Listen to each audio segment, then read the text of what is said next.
رسكو شورش سوریه را لسال 2011 و دست فکرنا تفگر شورشگریه کداخواز و هبین گل سوریه به همو بکاتن و جبو بکانین اگواردنا که دموکراتیک لسر بنگه جوازی جیانا افبش و دیتنا چرسریه که برفره جبرسکریکن جواکی را کبدهان سالان جده سلاداری میتینگریه هشمندی دورخستنه و لپن اولکاری دکشان جدت پیک آشورش و دیمه و گواری شهر دستلات و دابشکرنا برجوانتیان دنبر دولت هرمی و نو دولتی ده دوری هیفی و داخواز انگل سوریه یک گوب حسرت آزادی و دموکراسی بو جهلکدن و اصرار رژیم سر رزکاتی خواهی امنی دیجی گواردن ندیدنا چارسریه و گردان دستلات آخواه هر و ناویدنا گاوین جدیش و دیدنا چرک سیاسی آشتیانه که همو آلی سوری برازی ببین با صدام و کشته و کشبرگرنا میلیون مروان و ایرانگرنا بناسازیه جالیه کدن و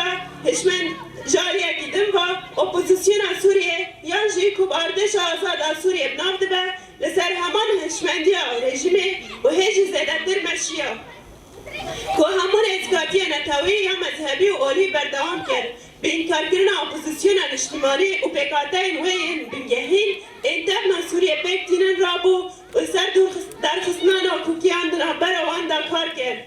جدست پیکه با الگوری دانه این که سر قادا سوریه درکتنه امگرم با کور رجلات سوریه لسر خطا سیامی آکو فلسفه نتاها دموکراتیک براتیا گلان و پااری و آزادی جنب مشیان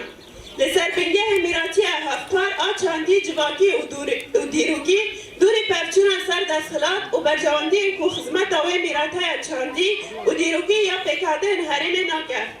لورجه 29 چله 2014 ده رهبری خاصری دموکراتیک لعفرینه هات را گاندن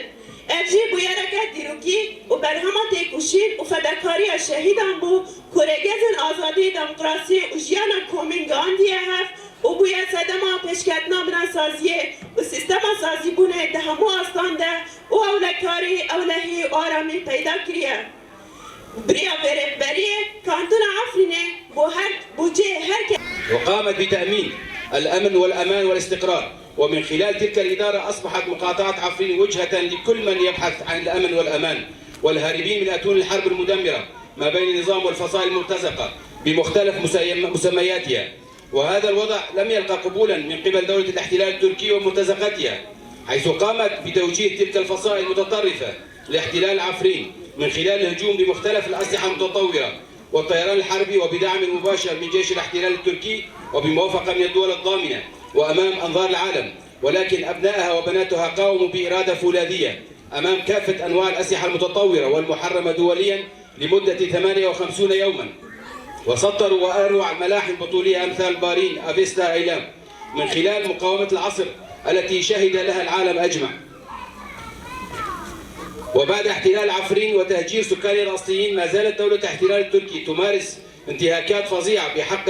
الإنسان والطبيعة وتقوم ببناء المستوطنات بهدف التغيير الديمغرافي للتركيبة السكانية وتوطين الغرباء بدلا من سكانها الأصليين في عفرين.